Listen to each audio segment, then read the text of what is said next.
अस्सलाम वालेकुम दोस्तों, हम आज आपको एमनेस्टी की तारीख के बारे में बताएंगे। एमनेस्टी पाकिस्तान में कब कब मुतारफ़ करवाई गई और इसका क्या फ़ायदा हुआ। पूरी दुनिया में किन किन मुल्कों ने कब कब एमनेस्टी स्कीम मुतारफ़ करवाई। तो दोस्तों, वीडियो शुरू करने से पहले आप हमारे चैनल को सब्सक्राइब कर लें और बेल वाले आइकन को क्लिक करें ताकि आने वाली वीडियो आपको मौसूल हो सके। एमनेस्टी लफ्ज़ यूनानी इस्तिलाह एमनेसिया से निकला है, जिसका मतलब है भूल जाना। आमतौर पर एमनेस्टी का इख्तियार बादशाह या सरबराह ममलिकत को हासिल होता है। एमनेस्टी का इतलाक आमतौर पर बगावत करने वाले अफराद, सिविल नाफरमानी के मुर्तकिब अफराद, गैर कानूनी तारकीन वतन, टैक्स चोर और काला धन पोशीदा रखने वालों पर होता है। इन्हें एक मखसूस वक्त में इस शर्त पर मौका दिया जाता है कि वो आइंदा रियासती कानून के ताबे रहेंगे और कोई गलत काम नहीं करेंगे। मसलन अमेरिका में खाना जंगी के खात्मे के बाद सदर एंड्रू जॉनसन ने शिकस्त खाने वाले जनूबी रियासतों के बेशतर मुसल्लह अफराद को 1865 में आम माफ़ी देकर रियासत अमेरिका से वफादारी के हल्फ उठाने का मौका दिया। अमरीकी हुकूमतों ने गैर कानूनी तारकीन वतन को आम माफ़ी दी ताकि वह खुद को बाकायदा शहरी बना सके। इस तनाजुर में सबसे बड़ी एमनेस्टी इमिग्रेशन कंट्रोल एक्ट 1986 के तहत दी गई। इस एक्ट का फ़ायदा 3 मिलियन से ज़्यादा तारकीन वतन को पहुंचा। वियतनाम की जंग के दौरान अमरीकी फ़ौज में लाजमी भर्ती के कानून से इनकार करने वाले शहरियों को 1970 की दिहाई में कार्टर हुकूमत ने एमनेस्टी दी और जबरी भर्ती का कानून ख़त्म कर दिया। अमरीका में जॉर्ज वाशिंगटन से डोनाल्ड ट्रंप तक कुल मिलाकर अब तक मुख्तलिफ मदों में 346 बार एमनेस्टी कानून का इस्तेमाल हो चुका है।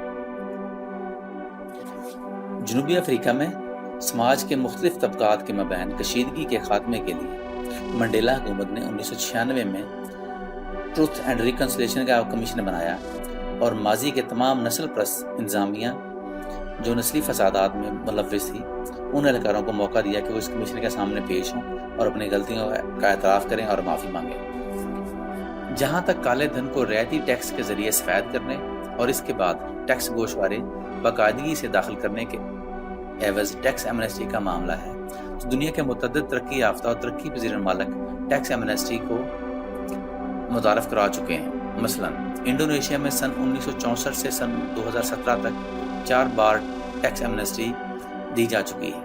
इटली सन 2001 और 2009 में, जनूबी अफ्रीका सन 2003 में, बेल्जियम और जर्मनी सन 2004, पुर्तगाल 2005 और 2010, रूस सन 2007, अमेरिका सन 2007 और 2009, यूनान सन 2010, स्पेन 2012 और मलेशिया में इस साल टैक्स एमनेस्टी का ऐलान कर चुका है। पाकिस्तान में अयूब खान से इमरान खान तक 11 बार टैक्स एमनेस्टी का ऐलान हो चुका है। इनमें सबसे ज़्यादा यानी 5 टैक्स एमनेस्टी स्कीमें मुस्लिम लीग नून हुकूमत ने मुतारफ़ कराई। 1 सन 1997 में और 4 सन 2014 से लेकर 2018 तक मुतारफ़ कराई गई।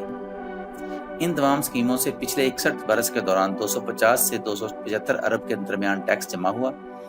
इस एतबार से 2 स्कीमें सबसे ज़्यादा कामयाब रहीं। सन 2000 में मुशर्रफ हुकूमत की टैक्स एमनेस्टी स्कीम के नतीजे में तकरीबन 115 अरब रुपए और अप्रैल सन 2018 में खाकान अब्बासी के दौर में टैक्स एमनेस्टी स्कीम में 124 अरब रुपए हासिल हुए।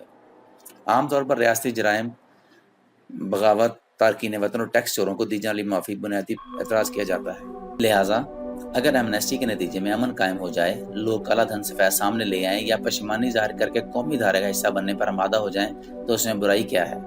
कानून का यकीनन सख्ती से नफाज होना चाहिए, लेकिन सख्ती मतलूबा नताइज नहीं दे रही तो फिर हिकमत अमली से काम लेना चाहिए।